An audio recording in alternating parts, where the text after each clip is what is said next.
করেন তিনি। তারা যখন ক্ষমতায় ছিলেন, আরে এদেশের শ্রেষ্ঠ সন্তান আলী উলামাকে তারা কত ইজ্জত করেছে। পায়ে বেড়ি দিয়ে, হাতে হ্যান্ডকাপ দিয়ে জেল থেকে ওই জেলে, জেল থেকে কোর্টে তারা টানাটানি করেছে, তাদেরকে খুন করেছেন, গুম করেছেন।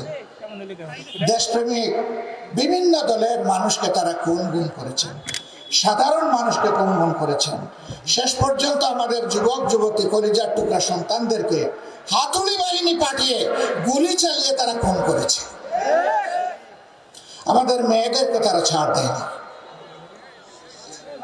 তারা আবার ফিরে আসবে।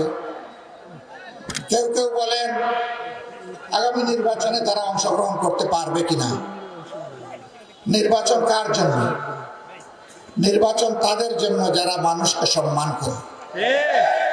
নির্বাচন তাদের জন্য যারা দেশবাসীকে ভালোবাসে। নির্বাচন তাদের জন্য যাদের কাছে দেশের প্রতি ইঞ্চি জমি আমানত। এ বিশ্বাস আস্থা যাদের নয়, নির্বাচন তাদের কপালে নয়।